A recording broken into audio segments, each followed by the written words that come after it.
Bom dia!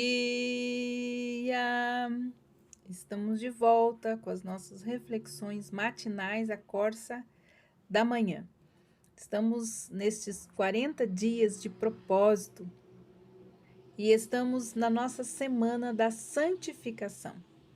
E hoje, no nosso sexto dia, nós vamos falar a respeito da santidade e a salvação.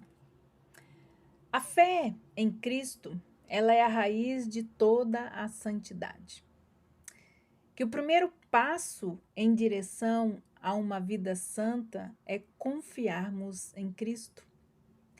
Que enquanto nós não cremos, não temos o menor sinal de santidade. Que a união com Cristo mediante a fé é o segredo tanto do início como da continuação da santidade. Que a vida que vivemos na carne deve ser vivida pela fé no Filho de Deus. E que a fé, ela purifica sim os nossos corações. Que a fé é a vitória que vence o mundo. Que pela fé os antigos obtiveram bom nome. São verdades que um bom crente, bem instruído na palavra, jamais pensaria em negar. Mas as Escrituras também nos ensinam que para andar em santidade, o verdadeiro crente precisa exercer esforço pessoal e diário. Paulo, o apóstolo, nos diz: Este viver que agora tenho na carne, vivo pela fé no Filho de Deus.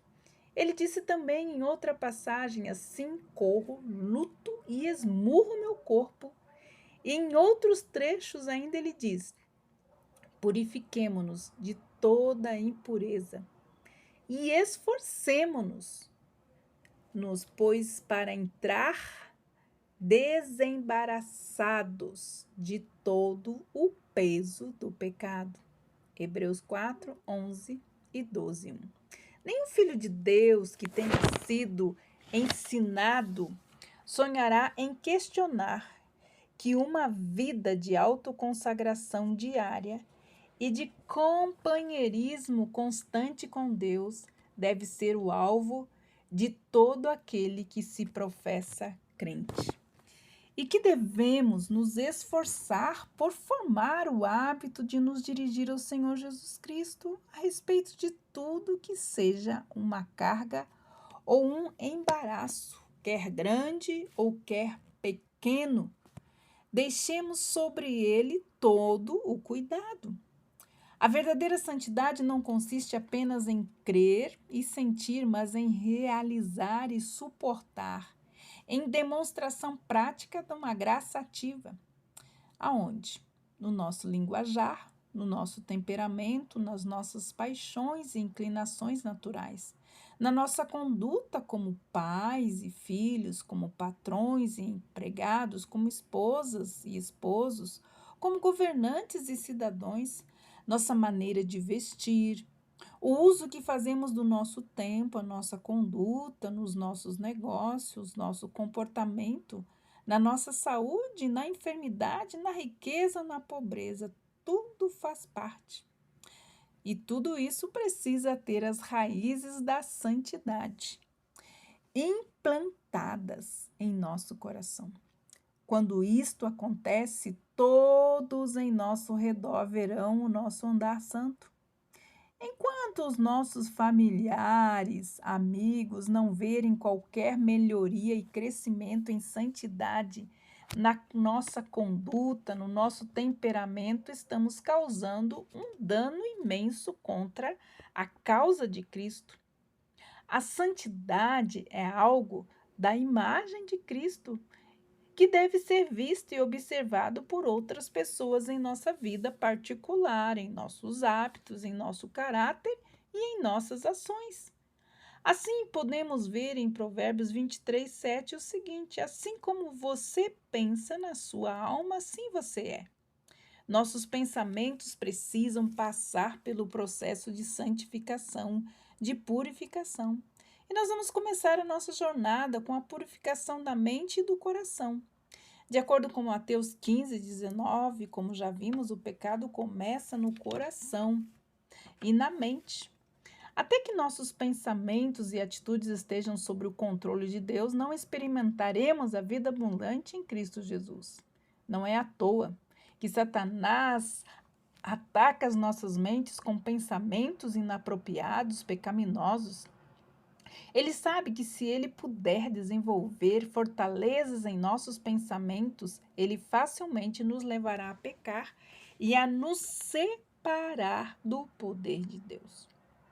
Por isso, em oração, considere honestamente os seguintes textos e responda às seguintes perguntas. Porque o primeiro ataque de Satanás em nossa mente é a respeito da nossa salvação. Seja completamente honesto e sincero em sua confissão a Deus, e Ele o purificará completamente e poderá transformar a sua vida. Mateus 7, 22, 23, João 17, 3. Nos dizem o seguinte: muitos dirão naquele dia: Senhor, Senhor, não profetizamos em teu nome não expulsamos demônios, não realizamos muitos milagres. E então eu lhes direi: claramente nunca os conheci. Afastem-se de mim, vocês que praticam o mal.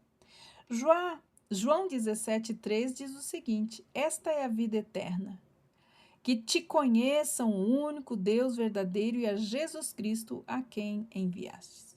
Romanos 8,16 diz assim: o próprio Espírito testemunha ao nosso Espírito que nos tornamos filhos de Deus. Amados, você precisa ter certeza da sua salvação.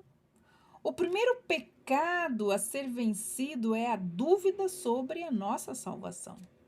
Você não poderá fazer nenhum progresso espiritual até que esteja absolutamente seguro do seu relacionamento com Cristo como seu Salvador e Senhor. O segundo texto que nós vimos diz que muitos pensam, o primeiro texto que nós vimos diz que muitos pensam que são salvos, descobrirão que não, e que não conheciam a Deus, e Deus também não os conhecia. Já de acordo com o segundo texto de João 17,3, a salvação consiste em conhecer a Cristo num relacionamento pessoal e transformador. É impossível que em uma pessoa que se entrega verdadeiramente a Cristo como Senhor e Salvador permaneça como estava antes de conhecê-lo, pois Cristo transforma, Cristo liberta. O terceiro texto declara: pessoas que são genuinamente salvas têm uma forte certeza sobrenatural sobre a sua salvação. Então, faça nesse dia esta reflexão. Você tem certeza da sua salvação? Se não tem certeza hoje sobre o seu relacionamento com Cristo, abre o seu coração para a sua salvação e para o seu senhorio. Muitos têm Jesus como seu Salvador, mas não como Senhor, porque continuam fazendo aquilo que querem do jeito que querem e não fazem a vontade do seu Senhor. Clame pelo sangue de Jesus, que nos limpa e nos purifica de toda imundícia e injustiça. Entregue-se totalmente a Ele. 2 Coríntios 10, 15 nos diz que destruímos argumentos e toda pretensão que se levanta contra o conhecimento de Deus, levando o nosso pensamento cativo em obediência a Cristo. Pare um tempo neste dia para estar quieto diante de Deus, para renovar a sua aliança de salvação e senhorio com Cristo. Tiago 4,8 nos diz: aproximem-se de Deus e Ele se aproximará de vocês. Pecadores, limpem as mãos e vocês que têm a mente dividida, purifiquem o seu coração. Que possamos, no dia de hoje, nos render ao senhorio de Cristo, nos entregar, nos rendermos a Ele e rendermos a direção da nossa vida. Decida hoje transferir a posse da sua vida para que Ele confirme. Confirme diante dele que você crê nele, que ele é unigênito, Filho de Deus que morreu pelos seus pecados. Creia que Deus o ama, que deu seu Filho como prova disso. Creia que Jesus tomou todos os nossos pecados sobre si e a sua morte e o seu sacrifício remove a nossa culpa. Creia que Jesus que se você orar pedindo a Jesus que te perdoe e que te salve, ele atenderá pela graça de Deus. Declara o seu desejo de abandonar o pecado e render-se realmente ao senhorio de Cristo. Ele é o Senhor, ele é o centro e eu faço a vontade dele. Convide Jesus para ser o seu Senhor e Salvador agora mesmo. Ore comigo. Deus, eu sei que sou um pecador e que mereço a morte eterna e o inferno. Eu sei que não posso fazer nada para me salvar, mas eu creio que tu me amas e que enviou teu filho para me salvar. Com a tua ajuda e pela tua graça, eu abandono agora todos os meus pecados. Jesus, por favor, me perdoa e venha hoje habitar em meu coração. Assuma o senhorio na minha vida. Eu quero que tu sejas Senhor e Salvador da minha vida. Eu quero entregar-me à minha vida e seguir-te de hoje em diante da forma como o Senhor realmente quer. Ajude-me a viver, Senhor, e servir-te todos os dias da minha vida. Ajuda-me e obrigado, porque eu sei que cumprirás a tua promessa. Obrigado por perdoar os meus pecados. Obrigado porque por tua graça eu abandono meus pecados. Obrigado por me dar vida eterna. E isso eu oro em nome de Jesus. Amém. Que Deus abençoe você. Que hoje seja o dia de você confirmar a sua aliança de salvação e senhorio. E se não ainda o fez, faça-o agora. Em nome de Jesus. Amém. Que Deus te abençoe e até amanhã com as nossas reflexões matinais à Corsa da Manhã, 40 dias de propósito, e vamos continuar falando sobre os nossos pensamentos.